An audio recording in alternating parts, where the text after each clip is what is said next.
हाय दोस्तों। ईवी का जमाना शुरू हो चुका है, लेकिन ये ईवी सिर्फ गाड़ी ही नहीं है। ईवी का असली फ्यूचर है दोस्तों इंफ्रास्ट्रक्चर। और इंफ्रास्ट्रक्चर का असली हार्ड होता है चार्जिंग सॉल्यूशंस। तो दोस्तों, ये जो सेक्टर है काफी विशाल सेक्टर है, फ्यूचर में काफी बड़ा बनने का दम कम रखता है। सोचिए, जब आपके आसपास इलेक्ट्रिक बसेस, इलेक्ट्रिक ऑटोज और इलेक्ट्रिक कार्स होंगे, तब दोस्तों सबसे बड़ी डिमांड जब होगी, जिस चीज की होगी, वो दोस्तों इलेक्ट्रिक चार्जर की होगी। तो दोस्तों ऐसे में ये जो सेक्टर है, ये सेक्टर काफी बड़ा, काफी विशाल सेक्टर नजर आता है और काफी प्रोमिसिंग सेक्टर नजर आता है। तो दोस्तों आपको इस सेक्टर पर स्टडी करने की जरूरत है, आपको इस सेक्टर पर डीप स्टडी करने की जरूरत है। तो दोस्तों ऐसे ही आज दो कंपनियों के बारे में डिस्कस करेंगे, जो आज के दौर में काफी छोटी कंपनियां हैं, लेकिन दोस्तों कल के दिन ये कंपनियां काफी बड़ा बनने का दमखम जरूर रखती हैं। तो दोस्तों वीडियो शुरू करने से पहले एक डिस्क्लेमर भी देंगे कि ये video just for study and information purpose के लिए है। वहीं पर दोस्तों सबसे पहली कंपनी के बारे में बात करें तो दोस्तों इसका मार्केट कैप काफी छोटा है, 1835 करोड़ का मार्केट कैप है। वहीं पर दोस्तों करंट प्राइस 152 का है और 52 वीक हाई 530 का है और लो 130 का है। यानी कि दोस्तों ये कंपनी टॉप से काफी करेक्ट हुई है। और ये जो सेक्टर है, ये सेक्टर काफी फ्यूचरिस्टिक सेक्टर है और काफी करेक्शन में ये कंपनी आई है। तो आपको ऐसे समय पर इस कंपनी पर स्टडी करनी चाहिए। और दोस्तों इस कंपनी का आरओसी और आरओई देखेंगे तो ये भी काफी ठीक ठाक ही नजर आएगा। और फेस वैल्यू 10 का है, यानी कि ये कंपनी फ्यूचर में अपने फेस को स्प्लिट भी कर सकती है। और दोस्तों इस कंपनी का अगर आप सेल्स देखेंगे तो सेल्स में काफी अच्छा खासा ग्रोथ नजर आएगा। वहीं पर ऑपरेटिंग प्रॉफिट देखेंगे तो ऑपरेटिंग प्रॉफिट में भी ग्रोथ नजर आएगा। हालांकि टीटीएम में देखेंगे तो थोड़ा प्रॉफिट में कमजोरी जरूर नजर आई है। और दोस्तों इस कंपनी का नेट प्रॉफिट देखेंगे तो नेट प्रॉफिट लगातार बढ़ा है। वहीं पर लेटेस्ट क्वार्टर में देखेंगे तो दोस्तों इसका जो नेट प्रॉफिट हुआ है वो निगेटिव में हुआ है। यानी कि मार्च 2024 का जो क्वार्टर गुजरा है, उसमें दोस्तों ये कंपनी का जो नेट प्रॉफिट निकल कर आया है और लॉस में निकल कर आया है। ये काफी दुखद बात है, ये काफी रिस्क वाला जरूर बात है। हालांकि दोस्तों ये जो सेक्टर है, ये सेक्टर काफी स्टार्टिंग फेज में है। तो दोस्तों ये एक आम बात जरूर होता है कि ऐसी कंपनियां कंसिस्टेंस ऐसी कंपनियों में कंसिस्टेंसी हो पाना काफी मुश्किल माना जाता है। और दोस्तों रिजर्व देखेंगे तो 608 करोड़ का रिजर्व है। वहीं पर कर्जा देखेंगे तो 620 करोड़ का कर्जा भी है। इसका मतलब है कि रिजर्व के मुकाबले में कर्जा ज्यादा है। अगर रिजर्व के मुकाबले में कर्जा ज्यादा होता है, अगर वो कंपनी कोई छोटी कंपनी है, तो ये भी एक बड़ा रिस्क फैक्टर जरूर बन जाता है। वहीं पर प्रमोटर की होल्डिंग देखेंगे तो 69% से ज्यादा का हिस्सा प्रमोटर खुद ही अर्न करते हैं। बाकी एफआईज डीआईज के पास छोटी सी हिस्सेदारी है। वहीं पर 26% का हिस्सा पब्लिक के पास है। और दोस्तों ये जो कंपनी है एक इंटरेस्टिंग कंपनी जरूर मानी जाती है। वहीं पर दोस्तों इस कंपनी का बिजनेस के बारे में बात करेंगे तो रेक्टिफायर्स में इनका बिजनेस है, एसी टू डीसी कन्वर्टर ये बनाते हैं। और दोस्तों आप देखेंगे ईवी चार्जर ये बनाते हैं। तो काफी इंटरेस्टिंग कंपनी जरूर नजर आती है। वहीं पर इनके पास 200 प्लस नेट मतलब इंजीनियर हैं। और ये कंपनी 26 प्लस स्टेट में फैली हुई है और 450 प्लस सिटीज में दोस्तों इनके प्रोडक्ट फैले हुए हैं। और दोस्तों इंटरेस्टिंग कंपनी जरूर नजर आती है। अगर इनका बिजनेस देखेंगे तो दोस्तों इनका बिजनेस का जो स्केल है, मोस्टली दो तरीके से ज्यादा इनका बिजनेस का स्केल है। अगर आप देखेंगे तो दोस्तों ईवी चार्जिंग उत्पादन के माध्यम से ये परिवहन होती है, जो गाड़ियां होती है दोस्तों, उनको ये विद्युतीकरण करते हैं उसका। और दूसरा दोस्तों डिजिटल कम्युनिकेशन इंफ्रास्ट्रक्चर की ऊर्जा स्थिरता के लिए दोस्तों ये पावर कन्वर्जन जो सिस्टम होता है और जो एनर्जी स्टोरेज होता है उसको सोल्यूशन प्रदान करते हैं। तो दोस्तों ये दोनों सेक्टर जो जिस पर ये अपना पकड़ रखते हैं, जिस पर ये अपना काम कर रहे हैं, ये फ्यूचरिस्टिक काम है। तो दोस्तों फ्यूचर में ये कंपनी काफी अच्छा खासा अपने आप को ग्रो कर सकती है। वहीं पर दोस्तों देखेंगे इनका पोर्टफोलियो देखेंगे तो दोस्तों ये ईवी चार्जर में काफी मजबूत पकड़ रखते हैं। अगर आप देखेंगे तो स्पिन फ्री 3.3 केडब्ल्यू और स्प्रिंग एयर में इनका चार्जर रहता है, Harmony wall box, Harmony slim, Harmony Zen. तो काफ़ी मतलब इनका जो ईवी का चार्जर है ये भी काफ़ी फैला हुआ है। वहीं पर क्लाइंटेल की देखेंगे, इनके क्लाइंट कौन कौन है, तो दोस्तों आप देखेंगे स्किपर लिमिटेड इनका क्लाइंट है, बोन दादा इंजीनियरिंग इनका क्लाइंट है। वहीं पर दोस्तों इंडस टावर भी इनका क्लाइंट है। तो अच्छी मतलब छोटी कंपनी है, रिस्की कंपनी जरूर मानी जाती है, लेकिन इंटरेस्टिंग कंपनी भी जरूर नजर आती है। वहीं पर दोस्तों इस कंपनी के बारे में और देखेंगे तो दोस्तों इस कंपनी ने 170.83 करोड़ का नया यूनिट निर्माण कर रही है। कहाँ पे? वो भी दोस्तों तेलंगाना में। ईवी चार्जिंग स्टेशन व अन्य बैटरी असेंबली के लिए दोस्तों ये यूज होने वाला है। तो दोस्तों इसका भी आप ये चीज को आप नजरअंदाज नहीं कर सकते हो कि दोस्तों ये अपना जो प्लान है उसको कैपेक्स पे काफी खर्चा भी करते हुए दिख रहे हैं। वहीं पर दोस्तों और देखेंगे 2.8 लाख का वर्ग फीट का इनका इंटीग्रेटेड मैन्युफैक्चरिंग प्लांट भी हैदराबाद में चल रहा है। तो दोस्तों यहाँ से भी ये फ्यूचर में अच्छा खासा पैसा बना सकते हैं। तो दोस्तों ये कंपनी के लिए काफ़ी बड़ी बात ज़रूर है। कंपनी छोटी है लेकिन ये चीज़ काफ़ी इंटरेस्टिंग ज़रूर नज़र आती है। वहीं पर बैकवर्ड इंटीग्रेशन के में देखेंगे तो दोस्तों कंपनी लिथियम बैटरी चाइना से पहले इंपोर्ट करती थी, लेकिन अभी देखेंगे दोस्तों तो ये इंडिया में भी बनाने लग गए हैं और दोस्तों बाहर की कंट्री में सेल भी करते हैं, जैसे सिंगापुर, मलेशिया। तो वहाँ पर ये दोस्तों सेल भी करते हुए नजर आ रहे हैं।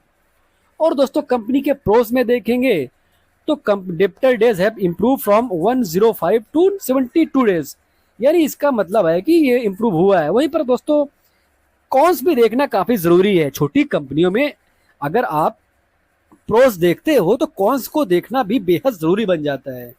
आप देखेंगे ये कंपनी लगातार प्रॉफिट तो जनरेट कर रही है, लेकिन दोस्तों डिविडेंड नहीं दे रही है। और दोस्तों जो छोटी कंपनियां होती हैं, जो फ्यूचरिस्टिक कंपनियां होती है, जिनमें जो ग्रोथ कंपनियां होती हैं वो थोड़ा डिविडेंड पर फोकस कम करती है।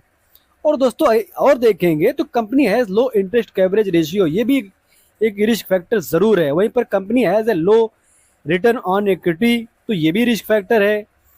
Company has low return on equity of 8.49% over last 3 year, तो ये भी चीज आप जरूर देख सकते हैं। वहीं पर देखेंगे company might be capitalization the interest cost earning include on other income of 32.8 crore. 32.8 crore का अदर इनकम भी इंक्लूड है, ये भी एक रिस्क फैक्टर जरूर है। तो दोस्तों इस कंपनी पर आपको स्टडी जरूर करनी चाहिए, बिकॉज दोस्तों फ्यूचरिस्टिक सेक्टर से ये कंपनी बिलोंग करती है। इंटरेस्टिंग कंपनी है, छोटी कंपनी है, लेकिन रिस्की भी है। इस चीज को आप जरूर ध्यान दीजिए। वहीं पर दोस्तों दूसरी कंपनी के बारे में बात करें तो दोस्तों ये भी कंपनी एक इंटरेस्टिंग कंपनी जरूर नजर आती है। तो दोस्तों इस कंपनी का मार्केट कैप अगर आप देखेंगे तो 2564 करोड़ का मार्केट कैप है। वहीं पर करंट प्राइस 115 का है, 52 वीक हाई 205 का है और लो 75 पॉइंट मतलब 75.5 का है। यानी दोस्तों ये भी कंपनी टॉप से काफी हैवी करेक्शन दिखा चुकी है। वहीं पर पीई देखेंगे कंपनी का तो 76 है। अगर 76 का किसी भी कंपनी का पीई होता है तो ज्यादा ही माना जाता है।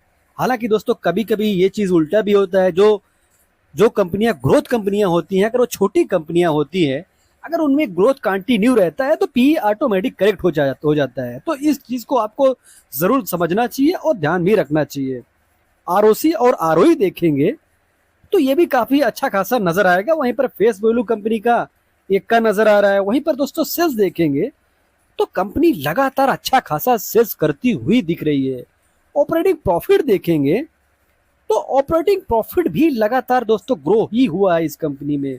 वहीं पर एक और इंपॉर्टेंट जो फैक्टर बनता है इस कंपनी में, ओपीएम देखेंगे तो ओपीएम भी एक अच्छा खासा ग्रो हुआ है। अगर किसी भी कंपनी का सेल्स ग्रो होगा, ऑपरेटिंग प्रॉफिट ग्रो होगा, ओपीएम ग्रो होगा, तो कंपनी के लिए ये काफी अच्छा साइन जरूर बन जाता है।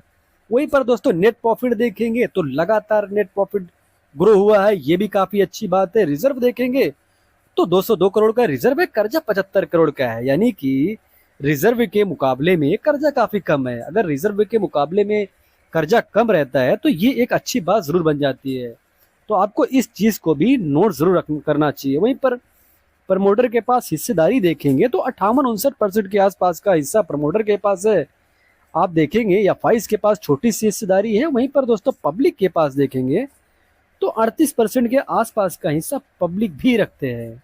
और दोस्तों अगर इस कंपनी का बिजनेस के बारे में बात करें तो दोस्तों सोलर पैनल, इन्वर्टर्स, इसमें इनका बिजनेस है, रूफटॉप सोलर सिस्टम। तो दोस्तों ये कंपनी इसमें बिजनेस करती हुई नजर आती है। और आगे देखेंगे इनका बिजनेस डिवीजन देखेंगे इनका, तो दोस्तों सोलर प्रोड्यूसर है, सोलर पैनल्स में इनका काम होता है, सोलर इन्वर्टर में इनका काम है।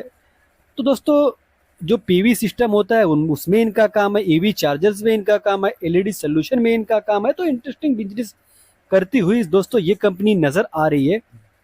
और दोस्तों कंपनी के बारे में और देखेंगे तो कंपनी के पास 2 मैन्युफैक्चरिंग यूनिट है जिनका कुल क्षेत्रफल 1,50,000 वर्ग फुट से अधिक है। ये कंपनी हरियाणा में दोस्तों फैली हुई है। तो इंटरेस्टिंग कंपनी है, वर्ल्ड स्तर पर ये कंपनी काम करती हुई नजर आ रही है। और दोस्तों ये कंपनी ईवी चार्जर में काफी तेजी से ग्रो करती हुई नजर आ रही है। तो आपको इस कंपनी पर भी फोकस जरूर रखना चाहिए। वहीं पर देखेंगे ईवी चार्जर एसी से ये 21% का रेवेन्यू निकालते हैं, ईवी चार्जर डीसी से 41% के आसपास का इनका रेवेन्यू निकल कर आता है। वहीं पर दोस्तों ओईएम सेल्स से देखेंगे तो 21% यहाँ से भी रेवेन्यू निकल के आता है। और दोस्तों अगर आप और देखेंगे सोलर सेक्टर से तो 15.5% यहाँ से ये रेवेन्यू निकाल रहे हैं।